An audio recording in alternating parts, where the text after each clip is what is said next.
तो चलिए बच्चों, आज स्टार्ट करते हैं हम लोग, जिसका नाम है, एक प्यारा सा टॉपिक जिसका नाम है ग्रेविटेशन। ग्रेविटेशन का मतलब क्या होता है? गुरुत्वाकर्षण।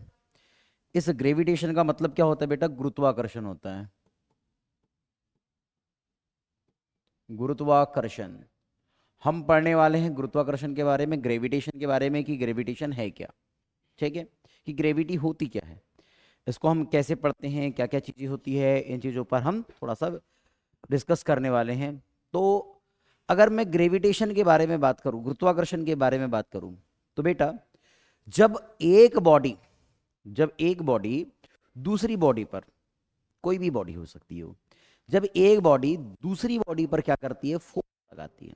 मैंने बोला, जैसे मैंने कहा एक बॉडी ये हो गई हमारे पास और एक बॉडी ये हो गई, या हम रैंडमली अगर बात करें डायग्राम लेकर के, तो मैंने कहा कि एक बॉडी मेरे पास ये है और दूसरी बॉडी मेरे पास बेटा ये है। और इन दोनों बॉडी को अगर मैं बात करूं कि ये बॉडी, अगर सपोज हम एक बात लेकर के चलते हैं, ये मैंने कहा ये बॉडी जिसका मास m1 है और ये बॉडी जिसका मास m2 है, ये दोनों बॉडीज एक दूसरे पे अगर फोर्स लगाती है, एक दूसरे पे क्या लगाती है बच्चों? फोर्स लगाती है। एक दूसरे पर क्या लगाती है बच्चों? फोर्स लगाती है। तो मैंने कहा, जैसे एक मैं नॉर्मल बात कह रहा हूं कि अगर ये इस पे फोर्स लगा रही है ऐसी, ठीक है, और मैंने कहा बेटा ये इधर फोर्स लगा रही होगी, मान के चलिए ऐसी, ये कुछ ऐसी फोर्स लगा रही है, ठीक है। तो अब ध्यान से देखो, अगर आपके पास दो बॉडी है, अगर आपके पास दो बॉडी है और वो दोनों बॉडी एक दूसरे पर अगर फोर्स लगा रही है, एक दूसरे पर अगर क्या लगा रही है? फोर्स लगा रही है, तब हम कहते हैं कि ग्रेविटेशन है। यानी वो दोनों बॉडी एक दूसरे पर ग्रेविटेशनल फोर्स लगा रही है। क्या लगा रही है? ग्रेविटेशनल फोर्स लगा रही है। ग्रेविटेशन का मतलब यही है, गुरुत्वाकर्षण का मतलब यही है, या ग्रेविटेशनल फोर्स का मतलब यही है कि अगर एक बॉडी दूसरी बॉडी पर अगर फोर्स लगा ले, दूसरी बॉडी पर क्या लगा ले बच्चों? फोर्स लगा ले, तो इन दोनों बॉडी के बिटवीन में जो फोर्स अप्लाई होता है, उस फोर्स को ही हम ग्रेविटेशनल फोर्स बोलते हैं। क्या बात समझ में आ रही है? ठीक है। आगे अगर बढ़े हम लोग ग्रेविटेशनल फोर्स के बाद, तो मैं ये कहता हूं बच्चों कि क्या अगर कोई अर्थ, कोई अर्थ का मतलब है, अगर अर्थ की बात कर रहा हूं मैं, पृथ्वी की बात कर रहा हूं, कि अगर पृथ्वी किसी भी छोटे से ऑब्जेक्ट पर फोर्स लगा रही है, किसी भी छोटे से ऑब्जेक्ट पर फोर्स लगा रही है, किसी भी छोटे से ऑब्जेक्ट पर फोर्स लगा रही है, तो मुझे एक बात बताइए, कि यहां पर जो फोर्स लगने वाला है, क्या ग्रेविटेशनल फोर्स लगने वाला है? यस। लेकिन इसको हम बोलते हैं बेटा ग्रेविटी। अगर पृथ्वी, अगर अर्थ क्या करती है? किसी भी बॉडी पर, अनादर बॉडी है ना, अनादर बॉडी पर अगर फोर्स लगाती है, तो उसे हम क्या बोलते हैं बेटा? ग्रेविटी बोलते हैं। क्या बोलते हैं? ग्रेविटी बोलते हैं। याद रखना, क्या बोलते हैं उसको? ग्रेविटी बोलते हैं, है ना। कि अगर एक बॉडी दूसरे बॉडी पर फोर्स लगा रही होगी, एक बॉडी दूसरे बॉडी पर फोर्स लगा रही होगी, तो अब हम उसको बोलेंगे ग्रेविटेशन या ग्रेविटेशनल फोर्स। लेकिन जब एक बॉडी दूसरे, यानी जब अर्थ किसी बॉडी को अगर खींच रही है अपनी ओर, तो क्या बोलता है बेटा उसको? ग्रेविटी बोलते हैं। क्या बोलते हैं उसको? ग्रेविटी बोलते हैं। इतनी बातें अपने को याद रखनी, इतनी बातें अपने को याद रखनी है। क्या बात समझ में आई? ठीक है। तो अब देखते हैं कि क्या होता है ये यूनिवर्सल लॉ ऑफ ग्रेविटेशनल। तो हम देखते हैं यहाँ Newton's law of gravitational force, ये क्या है, हम इन चीजों पर बात करते हैं। तो ध्यान से देखिएगा, हम स्टार्ट करते हैं इस टॉपिक को जिसका नाम है ग्रेविटेशन। ध्यान से देखेंगे तो हम बात करते हैं बेटा न्यूटन्स लॉ ऑफ, क्या बात करने वाले हैं? Newton's law of, Newton's law of gravitation. T T A T I O N, gravitation, ठीक है। तो हम क्या पढ़ रहे हैं? Newton's law of gravitation start कर रहे हैं कि न्यूटन्स लॉ ऑफ ग्रेविटेशन क्या है, न्यूटन्स लॉ ऑफ ग्रेविटेशन क्या है, इस पर हम चर्चा करते हैं बेटा। तो ध्यान से देखिएगा, तो ध्यान से देखिएगा एक्चुअल में न्यूटन्स लॉ ऑफ ग्रेविटेशन क्या है। ठीक, चलिए, तो न्यूटन्स लॉ ऑफ ग्रेविटेशन को समझने के लिए, न्यूटन्स लॉ ऑफ ग्रेविटेशन को समझने के लिए हमें इसकी डेफिनेशन या स्टेटमेंट और इसके डायग्राम को समझना पड़ेगा, तब हम बता पाएंगे कि न्यूटन्स लॉ ऑफ ग्रेविटेशन क्या है। हाँ या ना? ठीक, तो वही बात क्या कहता है भैया, अकॉर्डिंग टू न्यूटन्स लॉ या अकॉर्डिंग टू ग्रेविटेशन या ग्रेविटेशनल फोर्स या अकॉर्डिंग टू न्यूटन्स या इसका स्टेटमेंट क्या कहता है उस बात को समझेंगे। तो कहता है कि अगर कोई दो बॉडी है जिनका मास m1 और m2 है, मैंने बोला एक बॉडी ये है और अनादर बॉडी ये है, ठीक है। अगर मैंने बोला बेटा कि इनका मास दे दिया गया है m1 एंड m2, क्या दे दिया गया बच्चों, m1 एंड m2, थोड़ा सा तिरछा हो गया ना, चलो कोई बात नहीं, चलेगा, आप सीधे हो जाइए, आपको थोड़ा नीचे ले जाते हैं हम, ठीक ऐसे। तो मैंने बोला बेटा एक बॉडी ये है जिसका मास m1 है और एक बॉडी ये है जिसका मास m2 है ना, दो अलग अलग मासेस की बॉडी है, दो अलग अलग मासेस की बॉडी है, जिसमें मैंने कहा ये इसका सेंटर पॉइंट है, ये भी इसका सेंटर पॉइंट है, और इन दोनों सेंटर पॉइंट को ज्वाइन करने वाला जो लाइन है होता है वो, यानी दोनों के सेंटर के बिटवीन की अगर मैं डिस्टेंस की बात करूं बच्चों, तो ये डिस्टेंस सपोज स्मॉल आर है, ये डिस्टेंस सपोज स्मॉल आर है, ठीक है। तो ध्यान से देखिए, कहता है इसका स्टेटमेंट कि अगर आपके पास m1 एंड m2 मास की टू बॉडीज एक दूसरे पर अगर क्या कर रही है, अट्रैक्शन फोर्स लगाती है, ये रिपल्सिव फोर्स नहीं हो सकता, ओनली कैसा फोर्स होगा बेटा, ये अट्रैक्शन फोर्स होगा। कैसा फोर्स होगा ये, अट्रैक्शन, आकर्षण बल होगा, प्रतिकर्षण बल नहीं होता। क्या ग्रेविटेशनल फोर्स कभी भी प्रतिकर्षण होता है, आपने देखा है? नहीं होता। ग्रेविटेशनल फोर्स कभी भी प्रतिकर्षण बल नहीं होता है, ओनली आकर्षण बल होता है। क्या बात समझ में आ रही है?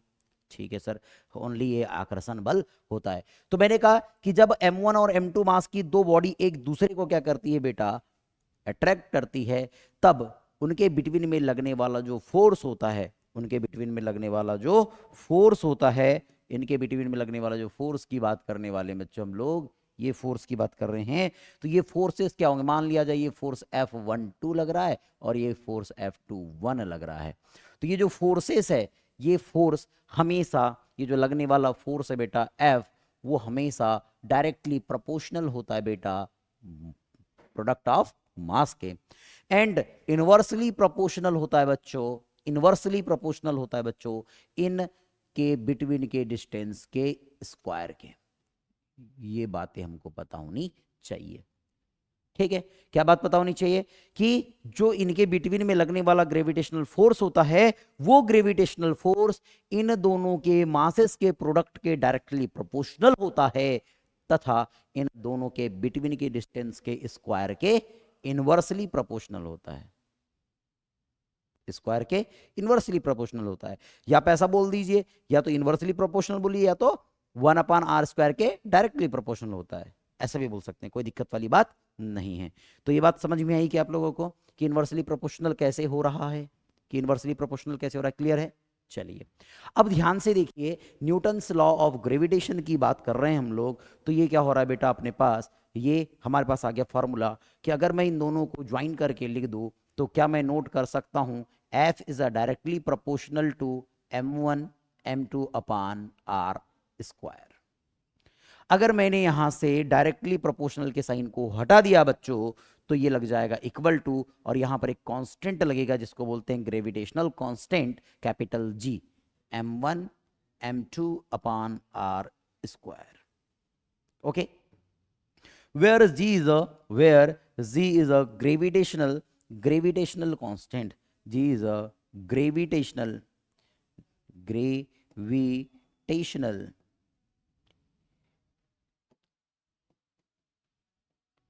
constant,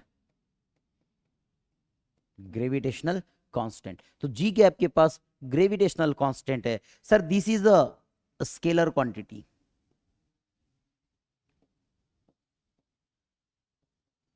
सर ये कैसी क्वांटिटी है सर, स्केलर क्वांटिटी है, दिस इज ऐसा unit, this is SI unit. SI unit याद रखेंगे बेटा, अगर आर स्क्वायर को ट्रांसफर कर दिया तो क्या हो जाएगा सर, न्यूटन, फोर्स है तो न्यूटन, सर आर स्क्वायर मतलब मीटर स्क्वायर, और ये दोनों नीचे जाएंगे तो सर केजी का square, sir this means newton metre square पर केजी का स्क्वायर।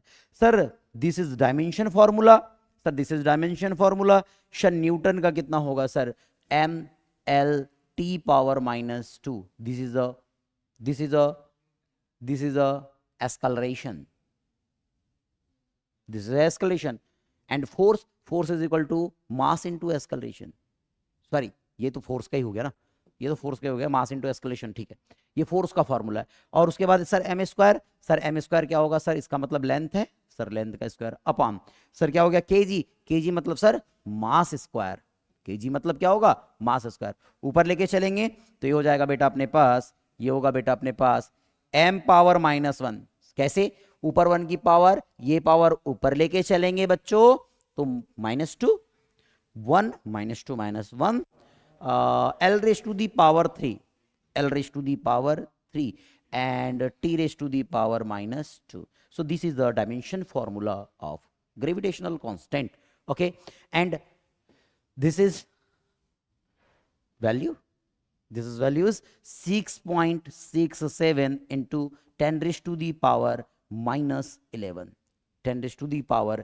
कितनी होती है बेटा -11 होती है, ये वैल्यू को अपने को याद रखना है, और इसकी यूनिट भी नोट कर देते तो साथ में कोई दिक्कत वाली बात नहीं है, तो कितना हो जाएगा न्यूटन मीटर स्क्वायर पर केजी का स्क्वायर। इतनी बातें हमको पता होनी चाहिए। एक बात और याद रख सकते हैं, है ना, ये कैसी क्वांटिटी बेटा, ये किसी पर डिपेंड ही नहीं करती है, तो लिख दी हमने ना, ग्रेविटेशनल कांस्टेंट है सर, स्केलर क्वांटिटी है सर, ऐसा यूनिट लिख दिए सर, इसकी डायमेंशन फॉर्मूला लिख दिए सर, इसकी वैल्यू लिख दिए सर। और अगर बात करें तो ये किसी पर भी डिपेंड नहीं करती बेटा, ये वैल्यू डिपेंड नहीं करती, नॉन डिपेंडेंट, इंडिपेंडेंट वैल्यू है बोलना चाहिए, है ना, दिस इज इंडिपेंडेंट, लिख देता हूं यहां पर independent, this is independent value, VALUE value, है ना, this is a independent value. इतनी बातें हमको पता होनी चाहिए। क्या इतनी बातें समझ में आई आप लोगों को, क्या इतनी बातें समझ में आई, किसी को कोई डाउट है क्या, किसी को कोई डाउट है क्या? हाँ सर, यहाँ पर जो मैंने F21 F12 लिखा है ये वेक्टर फॉर्म है बेटा, कौन सा फॉर्म है ये, वेक्टर फॉर्म है, बात समझ लो, फोर्स लग रहा है, ठीक है। अब क्या मैंने जो ग्रेविटेशनल बात बताया, जो ग्रेविटेशन की बात बताया, सर ये पूरा का पूरा किस में बताया बेटा, ये पूरा का पूरा मैंने आप लोगों को किस में बताया, बताओ जल्दी से, स्केलर में, वेक्टर फॉर्म में कुछ भी नहीं बताया। तो चलिए क्या वेक्टर फॉर्म डिनोट करने की कोशिश करें, वैसे तो वेक्टर फॉर्म मैं लिखवा देता हूँ, मेरे हिसाब से याद रखो कि अगर डेरिवेशन करना हो तो डेरिवेशन भी कर सकते हैं, जैसे कूलम लॉ को करते हैं 12th में, कैसे बताए, जल्दी से बोलिए क्या करना है। वैसे मेरे हिसाब से हम लोग इसको क्या कर देते हैं, इसका स्केलर फॉर्म में फॉर्मूला लिख देते हैं कि क्या होता है। करें स्टार्ट, बोलिए जल्दी से, बोलिए जल्दी से, कैसे करें,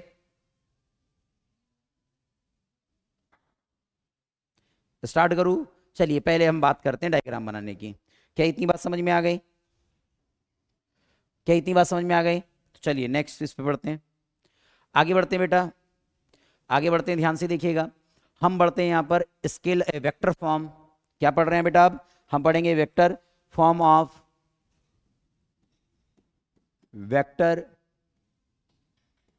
form of, vector form of क्या हो जाएगा बताइए जल्दी से, न्यूटन सेकेंड यानी Newton's law of gravitation, gravitation है ना। हम इसका क्या देखने वाले बेटा, वेक्टर फॉर्म देखने वाले हैं। क्या देखने वाले बेटा, वेक्टर फॉर्म देखने वाले हैं। ये तो बहुत बड़ा हो गया री, क्या हो गया सर, इसका हम वेक्टर फॉर्म देखने वाले हैं, है ना। चलिए तो vector form of Newton second law, ये क्या हो गया, क्या सॉरी न्यूटन्स लॉ LAW, क्या हो गया, LAW आना था तो क्या आ गया SAW, तो ये क्या है L है बेटा, याद रखिएगा ना, क्या है ओनली L है। और सॉरी आज एक कल रात में दुखद घटना हो गई। हमारे देश के बहुत ही प्यारे उद्योगपति जिनका नाम है, बिजनेसमैन जिनका नाम है रतन टाटा जी, इनका निधन हो चुका है ना। तो ये बड़े हमारे देश के लिए दुखद घटना है, हमारे कंट्री के लिए बहुत ही सैड न्यूज़ है, because this is a brand of businessman, यानी बिजनेसमैन की इसमें ब्रांड थे, है ना। इनका बहुत ही अच्छा उद्देश्य रहा है, यानी इसका बहुत ही अच्छा योगदान रहा है हमारे देश की तरक्की में, और इन्हें बहुत अच्छी अच्छी चैरिटीज़ किया है, बहुत ही अच्छे व्यक्ति थे। तो इनका देहांत हो चुका है, तो इनकी भगवान इनकी आत्मा को शांति दे। ठीक है, चलिए हम स्टार्ट करते हैं आगे। Vector form of Newton's law of gravitation. ध्यान से देखिएगा, न्यूटन लॉ ऑफ ग्रेविटेशन की बात कर रहे हैं तो सबसे पहले पोजीशन वेक्टर बनाना चाहिए हमें।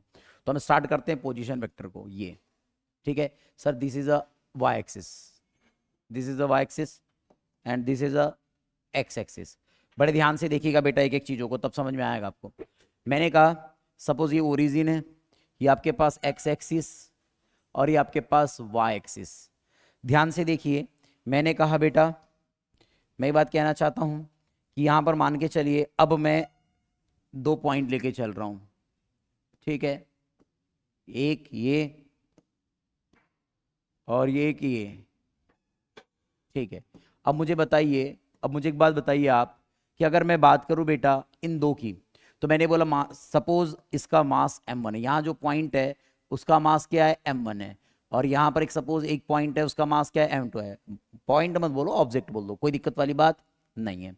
तो मैंने बोला क्या इसका पोजीशन वेक्टर को हम r1 वेक्टर लिख सकते हैं, कोई प्रॉब्लम, कोई प्रॉब्लम नहीं है। सर इसका पोजीशन वेक्टर क्या होगा, हमारे पास r1 वेक्टर होगा, ठीक है।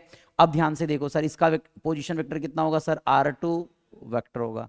अगर मैंने कहा इन दोनों लाइनों को क्या कर दिया जाए, ज्वाइन कर दिया जाए, क्या कर दिया जाए बेटा, ज्वाइन कर दिया जाए। जैसे इन दोनों लाइनों को हम ज्वाइन करते हैं तो बड़े ध्यान से देखिएगा, जैसे हमने इन दोनों लाइनों को ज्वाइन कर दिया तो क्या यहाँ पर फोर्स अप्लाई होगा बेटा, क्या यहाँ फोर्स अप्लाई होगा। तो हम फोर्स इसकी डायरेक्शन भी नोट कर देते हैं। तो मैंने कहा एक फोर्स इस डायरेक्शन में अप्लाई हो रहा होगा, है ना, और एक फोर्स इस डायरेक्शन में अप्लाई हो रहा होगा, ऐसे, ठीक है। इसके पहले भी हमने फोर्स देखा था। अब ये जो फोर्स है बेटा, ये जो फोर्स लग रहा है वो फोर्स है F12 वेक्टर, और यहाँ फोर्स लगेगा F21 वेक्टर, ठीक है। क्या इतनी बात समझ में आ गई, क्या इतनी बात समझ में आ गई। अब मैं एक बात और कहता हूँ कि अगर m1 के लिए पोजीशन वेक्टर देखोगे तो R21 वेक्टर, और इसके लिए जो पोजीशन वेक्टर देखोगे तो R12 वेक्टर होता है बेटा। ये दो बात याद रखनी है, ये ओरिजिन है अपने पास। क्या इतनी बात समझ में आई, क्या इतनी बात समझ में आई। अब आगे बढ़ते हैं और चीज़ों को लेकर के चलते हैं। इसमें किसको क्या बोलते हैं वो बताता हूँ मैं, इसमें किसको क्या बोलते हैं वो बताता हूँ आप लोगों को मैं। तो ध्यान से देखिए इनमें क्या क्या बोलेंगे। देखो, वेयर R12 वेक्टर, आप 1 2 वेक्टर की बात कर रहे हैं, किसकी बात कर रहे हैं बेटा, 1 2 वेक्टर की बात कर रहे हैं। तो हम इसे क्या लिखते हैं sir, position vector of, position vector of m1 with respect to m2, ठीक है।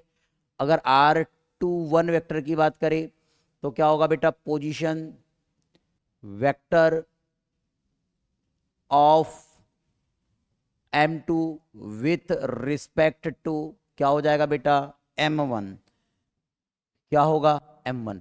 ये बातें लिखी जाती है, क्या होता है बेटा, ये बातें होगी। अब ध्यान से देखो कि इसको लिखते कैसे हैं, इसको नोट कैसे करते हैं। तो इसको नोट करने का और एक दूसरा तरीका होता है, वो भी देख सकते हैं सर। इसको नोट करते हैं सर m1, सॉरी m1 नहीं, क्या हो जाएगा बेटा, इसको लिखते हैं R1 vector minus R2 vector भी लिखते हैं, और इसे लिखते हैं R2 vector minus R1 vector भी लिखते हैं। यानी कि इन पोजीशन वेक्टर को हम ऐसे भी नोट करते हैं, हम इसे ऐसे भी नोट कर सकते हैं, कोई दिक्कत वाली बात नहीं है। अब आगे बढ़ते हैं हम लोग कि F21 वेक्टर और F12 वेक्टर को क्या लिखते हैं, ठीक है। तो स्टार्ट करते हैं F12 वेक्टर से। तो क्या बोलता है, तो ये हो जाएगा हमारे पास F12 वेक्टर, F12 वेक्टर तो क्या हो जाएगा बेटा ये, तो हम कह सकते हैं gravitational force,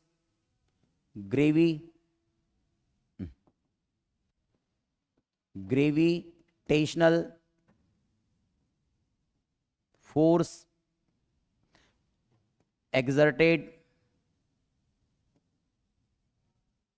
m1 by m2, m1 by m2, यानी जो ग्रेविटेशनल फोर्स आ रहा है वो एक्सर्टेड बाय क्या हो जाएगा बेटा, m1, या ऑन ऐसे लिख दो, यहां पर ऐसे लिख सकते हैं ऑन m1, क्या हो जाएगा अपने पास ये ऑन m1 बाय m2, और इसे नोट करेंगे बेटा F21 वेक्टर को, तो इसे लिखेंगे ग्रेविटेशनल फोर्स एक्सर्टेड ऑन क्या हो जाएगा बेटा m2 बाय m1। इतनी बातें अपने को पता होनी चाहिए। अब सुनो क्या क्या बातें हैं, यहां पर चार बातें कही हमने कि sir R12 vector, R12 vector क्या है सर, R12 वेक्टर ध्यान से देखेंगे, कहता है position vector of m1, m1 की पोजीशन वेक्टर है विथ रिस्पेक्ट टू m2, यानी m2 के रिस्पेक्ट में, ध्यान से सुनो, ध्यान से सुनो, ये जो R12 वेक्टर है, ये जो R12 वेक्टर लिखा गया है, ये R12 वेक्टर क्या है बेटा, ये पोजीशन वेक्टर है, क्या है बेटा अपने पास, पोजीशन वेक्टर है ऑफ m1, किसकी पोजीशन वेक्टर है बेटा, m1 की है, किसके रिस्पेक्ट में, m2 के रिस्पेक्ट में। इसको देखते हैं R21 वेक्टर, इसको लिखते हैं position vector of m2 with respect to m1, यानी कि पोजीशन वेक्टर है m2 का विथ रिस्पेक्ट टू m1। उसका देखिए F12 वेक्टर, ये ग्रेविटेशनल फोर्स एक्सर्टेड ऑन, है ना, gravitational force exerted on m1 by m2, है ना, m1 बाय m2 है, m1 m2 पर जो फोर्स अप्लाई करता है उसको बोलते हैं हम F12 वेक्टर, और एक gravitational force exerted on m2 by m1, यानी जो क्या कर रहा है बेटा, m2 पर फोर्स अप्लाई कर रहा है, कौन कर रहा है बेटा, m1, m2 पर फोर्स अप्लाई कर रहा है, कौन कर रहा है, m1 कर रहा है। बात समझ में आ गई इतनी, ठीक है, चलिए इतनी बातें अपने को पोजीशन वेक्टर के फॉर्म में याद होनी चाहिए। अब ध्यान से देखो सर, इतनी बातें तो समझ गए, अब इसका फॉर्मूला क्या होता है सर वेक्टर फॉर्म में, तो वेक्टर फॉर्म में फॉर्मूला लिख लीजिए, दो फॉर्मूले होते हैं, F12 vector is equal to minus G m1 m2, ये कांस्टेंट वैल्यू बेटा है ना, वेक्टर फॉर्म नहीं होता, अपान R21 वेक्टर, क्या होता है R21 वेक्टर, R21 वेक्टर, और इसको लिखते हैं बेटा R12 केफ, ठीक है सर। इसके इज इक्वल टू भी होता है sir minus G m1 m2, और ये हो जाता है अपान R12 वेक्टर, और ये हो जाएगा बेटा आपके पास, या अपन इसको एक फॉर्मूला दे करके रख दे चलेगा, और सेकंड फॉर्मूले में हम इसे नोट कर देंगे, ये क्या हो जाएगा बेटा F is equal to F, ये हो जाएगा 21 vector is equal to minus G m1 m2 upon R12 vector into R21 केफ। ये बेटा इसका स्केलर फॉर्म, सॉरी कौन सा फॉर्म होता है, वेक्टर फॉर्म, वेक्टर फॉर्म सही स्वरूप। अब याद रखेंगे कि इसमें माइनस साइन दिख रहा है, सर माइनस साइन तो होता ही नहीं फॉर्मूले में, sir minus sign vector form दिखा रहे हैं, वेक्टर मतलब डायरेक्शन पे बात किया जा रहा है, तो डायरेक्शन क्या करता है, अपोजिट शो करता है। ध्यान से देख लीजिए आर वेक्टर के इसकी डायरेक्शन और इसकी डायरेक्शन कैसी है, अगर मैं बात करूं तो अलग अलग दिखाते हैं, है ना, फोर्स इधर लग रहा है जबकि डायरेक्शन इसकी क्या होती है, इधर की ओर होती है, दोनों की डायरेक्शन शो करता है। बात समझ में आ रही है, तो इतने फॉर्मूले अपने को याद रखने हैं, इतने फॉर्मूले अपने को याद रखने हैं। बात समझ में आ गया, बात समझ में आ गया, ठीक है। अब ध्यान से देखिए, जब इतनी बातें हमको पता चल गई है तो ग्रेविटेशनल फोर्स आल्सो कैसा होता है बेटा, बेटा अपने पास बताइए जल्दी से, कैसा होता है, अट्रैक्टिव फोर्स होता है।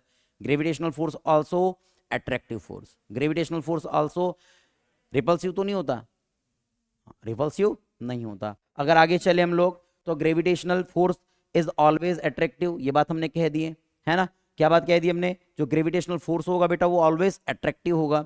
उसके बाद देखो ग्रेविटेशनल फोर्स आर क्या बोलता है, developed in the form of action and reaction pair, ठीक है, hence obey the Newton's third law of motion, ये एक्शन रिएक्शन पेयर को जनरेट करता है। इसका मतलब क्या है sir, action reaction pair, action reaction pair मतलब एक अगर खींच रहा है तो दूसरा भी इसको खींचेगा, तभी तो ये माइनस का साइन लगता है, एक्शन रिएक्शन पेयर पर काम करता है, न्यूटन्स थर्ड लॉ हमने देखा था, ठीक है, अगर एक फोर्स लगा रहे तो दूसरा भी फोर्स लगाएगा, ठीक है, इस पर बात करते हैं। अब इतनी बातें समझ में आ गई होंगी आप लोगों को ग्रेविटेशनल फोर्स के बारे में। अब इसके बाद हम क्या करते हैं, कुछ न्यूमेरिकल्स पर चल, हाँ थोड़ी बातें अपने को याद रखनी है, थोड़ी बातें अपने को याद रखनी है। यहाँ पर पहली बात, चलो इसको हम क्लीन कर दे, क्या इसे हम कर देते हैं क्लीन, ठीक है सर, पहली बात अपने को याद रखना है, यहां पर याद रखेंगे इन बातों को। मैंने कहा पहली बात कि सर ये always gravitational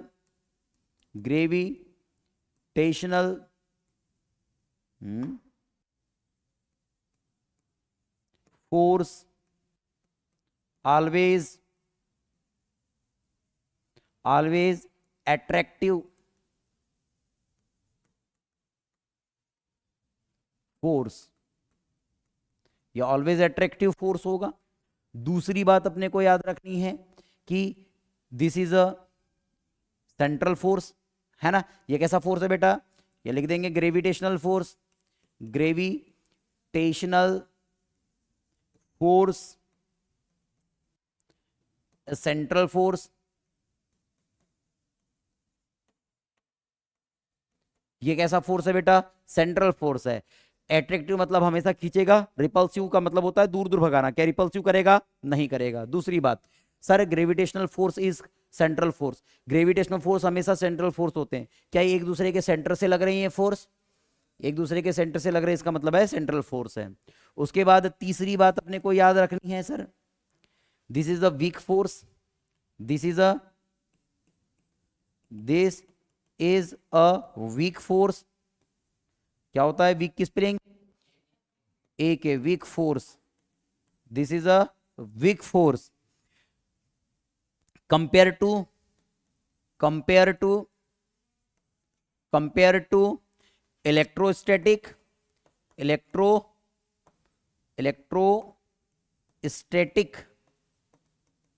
and nuclear force. Nuclear force और इलेक्ट्रोस्टैटिक फोर्स के अगर मैं से कंपेयर करूं तो ये कैसा होता है बेटा, बहुत ही वीक फोर्स होता है, बहुत ही कमजोर फोर्स होता है। बहुत ही कैसा फोर्स होता है बेटा अपने पास, कमजोर फोर्स होता है। अब देखो, हाँ तीसरी बात के बाद चौथी बात याद रख लेना। अब जो न्यूटन जो आपके पास ग्रेविटेशनल फोर्स होता है, ये कैसा फोर्स है बेटा, कंजर्वेटिव फोर्स है। दिस इज अ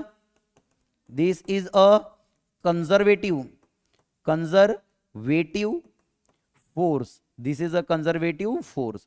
ये कैसा फोर्स है बेटा, कंजर्वेटिव फोर्स है।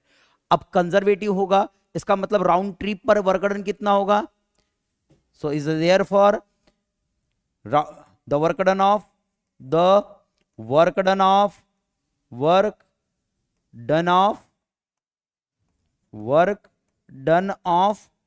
राउंड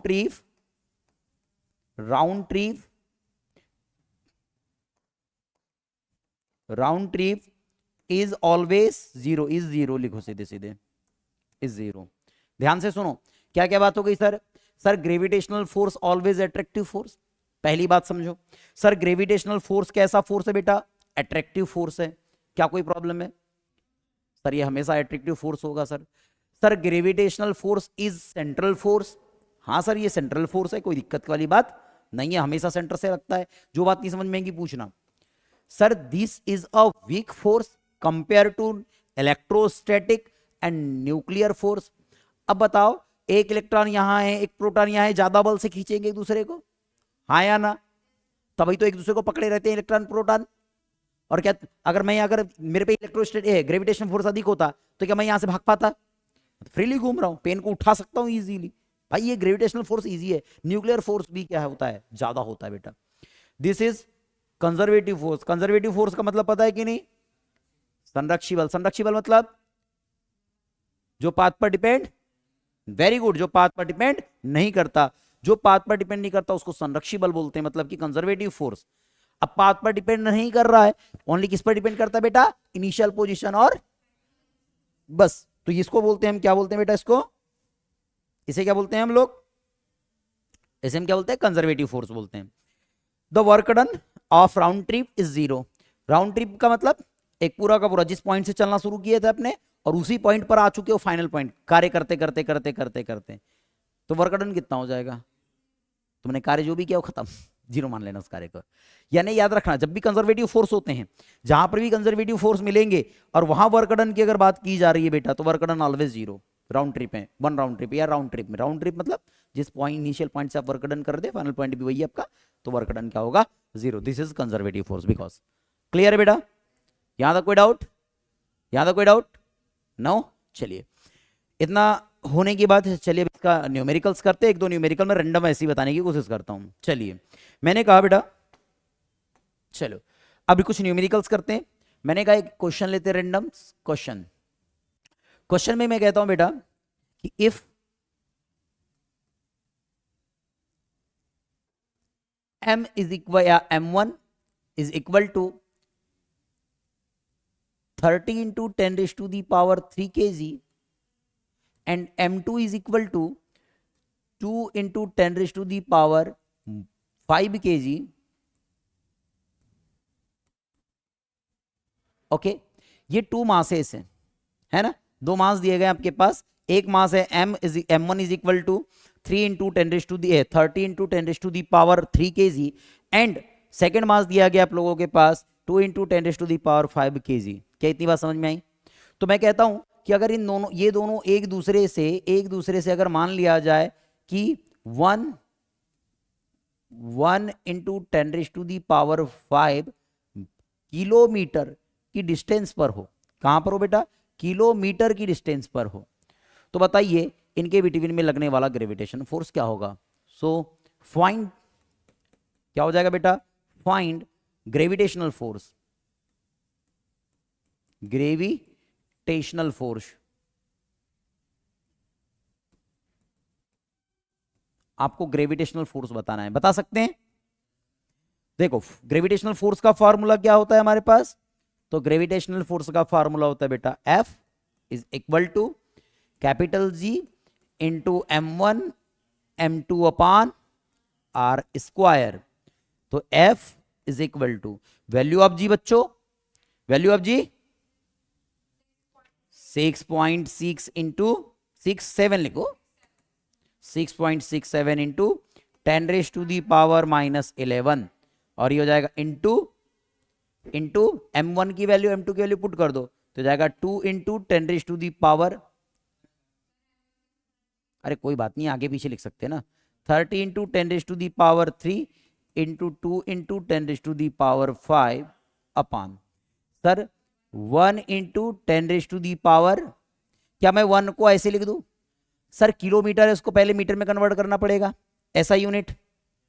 ठीक है सर, कितना हो जाएगा सर? तो हो जाएगा अपने पास 10 raise to the power 5 kilometre था, इसको मीटर में कन्वर्ट करेंगे तो 10 रेज टू दी पावर 3 से मल्टीप्लाई करते हैं, हाँ या ना? 3 से करते हैं कि 2 से करते हैं? 3 से करते हैं। 1 किलोमीटर में कितने मीटर होते हैं? 1000 मीटर होते हैं। बात समझ में आ रही है? ठीक है, तो मल्टीप्लाई करेंगे तो कितना आएगा sir? 10 raise to the power 8 metre. तो इसके क्या लिखेंगे sir? 10 raise to the power 8 the whole raise to the power 2। कई बार हम ना स्क्वायर लगाना भूल जाते हैं, है कि नहीं, फिर वहां गलत होता है। Sir is equal to, sir देखो ध्यान से, ये एक जीरो यहां है तो क्या पावर बढ़ा दे?